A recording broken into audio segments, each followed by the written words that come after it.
What's up guys, thanks for tuning in on today's episode of Custom Car Review. I'm your host Gabe, and today we're going to be looking at this 2014 Chevy SS. Now I didn't screw up with the name, it's actually just called the SS. It's not Camaro SS, not Malibu SS. Now before I get started on the review, I want to introduce the owner of this 2014 Chevy SS, Cash. What's up? Cash, thank you so much for giving the opportunity to actually review the car. As I'll be explaining later on, this is a very special car. It's a very unique car, and I had to take the opportunity. And again, thank you very much for this opportunity. No problem. I really appreciate it. No problem. So before we start going into the in-depth review and driving the car, I want to give a little profile of what the Chevy SS is, because it's not a very known car. So the Chevy SS, or simply the SS, is Chevrolet's response to the increasing auto consumer market for sports sedans. It's a very untouched and relatively unexplored market here in the US, just because there just isn't a lot of performance sedans period that match with the Chevy SS. You have your Chargers. On an import level, you do compete with the M3s, the C63s, and the new Kia Stinger. But for the most part, the performance sedan in the US is not very explored. Now, unfortunately, after a 3-year-long production, the Chevy SS unfortunately had to be discontinued. It's tragic, but business is business. Wasn't enough demand for it, but it still does not change the fact that this is a very awesome car. And I was saying that it's a unique car because only 12,900 or so were made, so this makes it a very rare find. Unlike its American brothers like the Camaro and the Corvette, this is actually not 100% die-hard American. This car is actually part Aussie. This was made in Australia, like an Australian man or Australian machine. Oh, it was better. man. People actually built this car. Oh, really? Okay. The body styling and the whole car is basically based off the Commodore Holden, or the Holden Commodore. Yep. And so the design of the SS and the Commodore are very subtle, with only a few indicators of its true intentions of being a crazy sports car. You have the massive Brembo brakes up front, the 19-inch rims, you have the side vents that are not necessarily functional, unfortunately. They're aesthetically, they look cool, but they're not functional. And you have the spoiler up in the back. So there's a couple of indicators that this is a sports car, but not necessarily like crazy wild like the Corvettes. Because the design entails that this car is very sleeper, it's pretty much been a thing where it blends in with a lot of normal American sedans. Yeah. So Cash, I'm pretty sure you've heard the jokes of hey man, nice Malibu, or yeah, I've been called nice cruiser, nice cruise. They tell me Malibu. They even going as far as saying Impala, which is weird. This thing is fitted with the 6.2 liter LS3. It's not a new engine. We've seen that already in the Camaro SS's. This one makes about 415 horsepower, crank horsepower, and 450 pound-feet of torque. It's pretty quick. It gives you a 0 to 60 time in, let's say, 4.5 seconds or so, and a quarter mile of 12.9, let's say a 13, which is pretty impressive too. That's pretty much what the Camaro does. Actually, the 0 to 60 time is a little bit better than the Camaro, the 5th generation Camaro. This engine is actually detuned to run more efficient, and I'm putting that in quotations because it's an LS3. You don't really buy it for gas mileage. That's true. So now we've covered more or less a little bit about the profile of the Chevy SS. Let's go over this one in particular.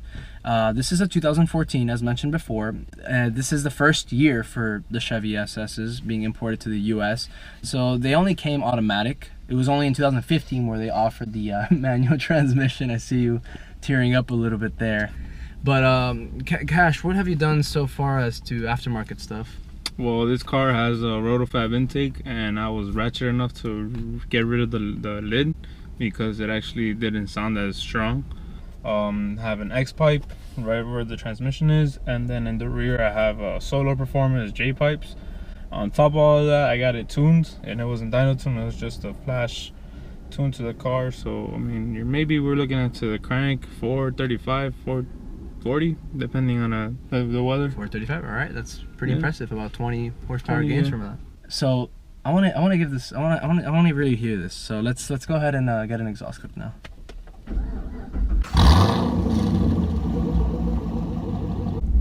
Dude, what do you mean? That sounds great, man.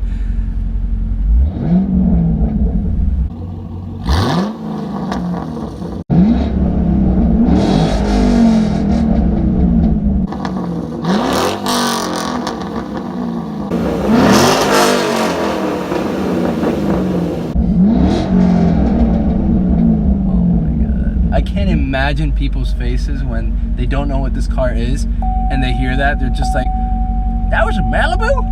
What? If you know, you know. This. All right, guys, so without further ado, let's go ahead and take this for a drive, man.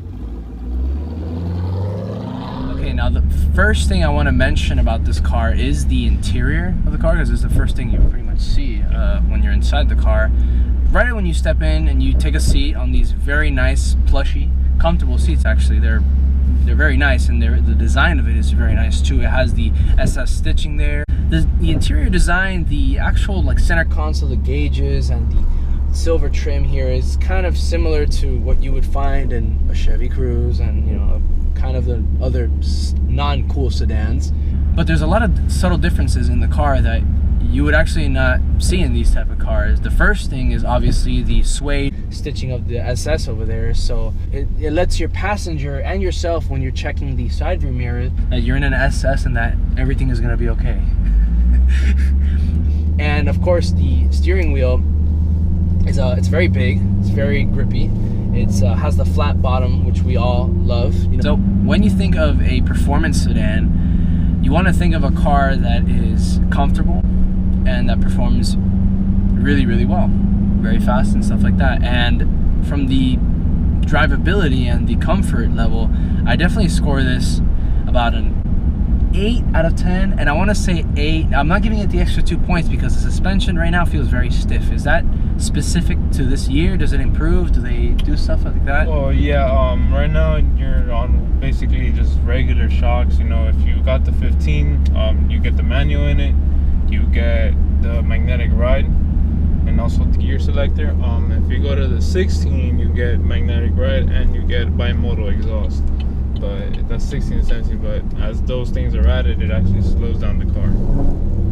So this is basically the lightest weight out of all of them? Yeah, this is the fastest, lightest weight version of all the SSs. And this car weighs about what, 3890 or 39, around there? 39, you know, just under 4.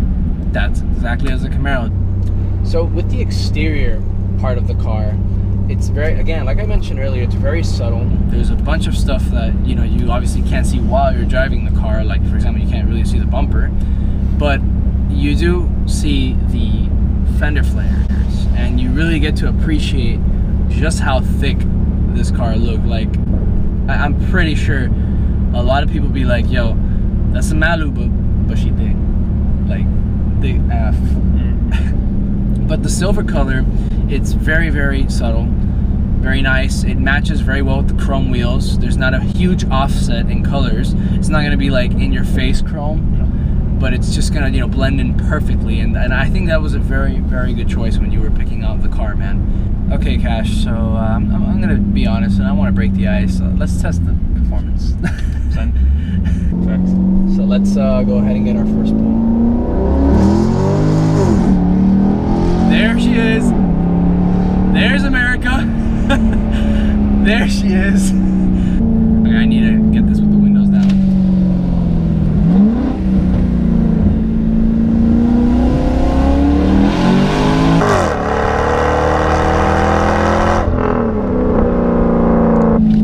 It's good.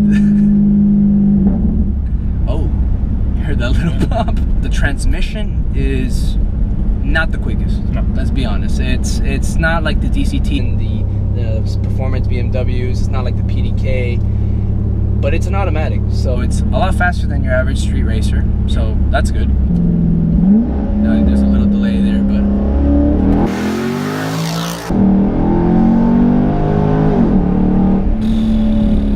my dude.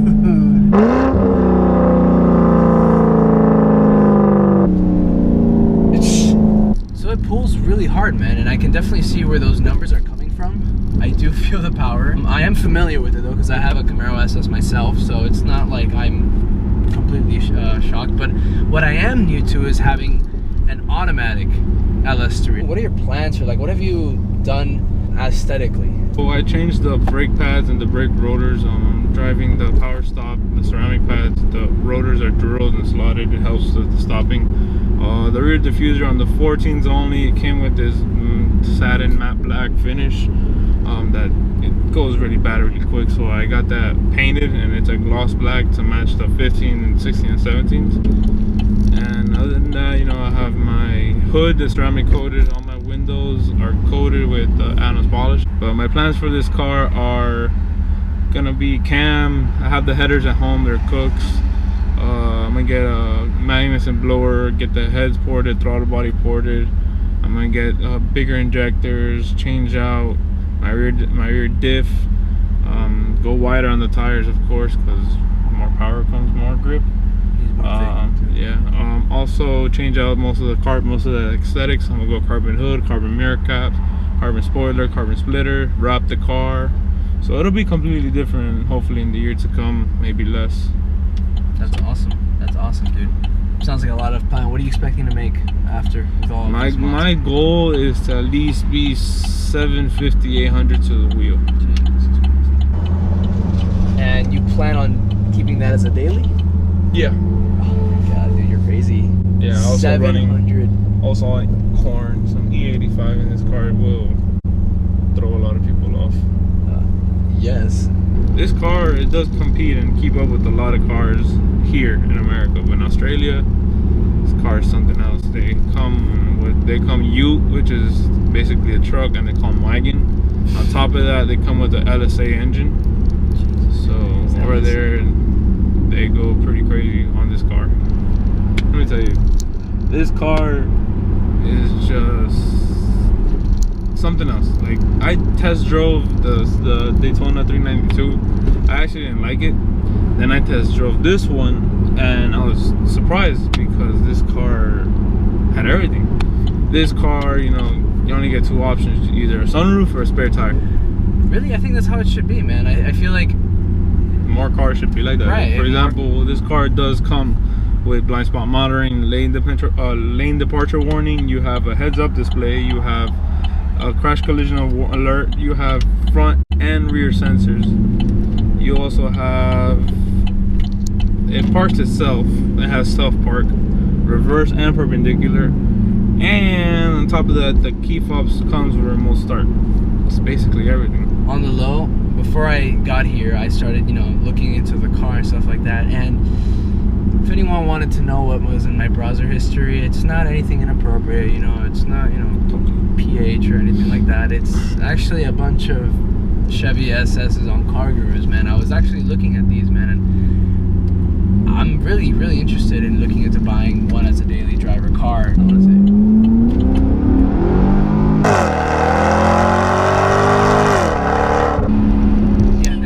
This should definitely be on 100 ways to lose your license, because this car is so tempting, man. Should be like reason number 5. I would say reason number like 2 or 3. So, after driving it for a little bit, I feel like Cash trusts me just a little bit more, just a little.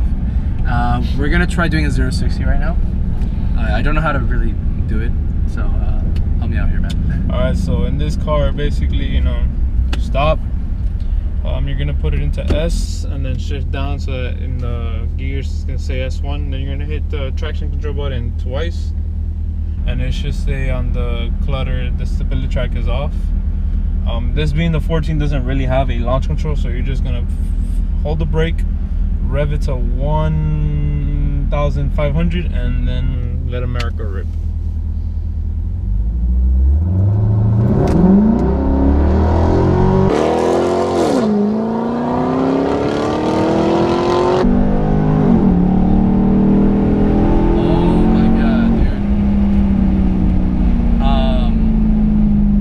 I can't believe I hit the speed limit of 40 miles per hour so quickly. Wow. Unbelievable. That was awesome, dude. Well, unfortunately, all good things come to an end. Cash, dude, this was a really fun experience, man. I really enjoyed the car. Guys, thank you so much for watching. I hope this video was very informative and entertaining for you guys that are for anyone that's, you know, considering or looking at Chevy SS's. You saw this video and saw it as an informative video, from a technicality standpoint and from just a, you know, consumer usage. And Cash, thanks so much, man. So guys, go ahead, and if If you like the video, go ahead and like it, share it with someone that has an SS or is looking for an SS. Comment and switch on that notification button so you guys don't miss any of my reviews. Thank you so much, and I'll see you next time.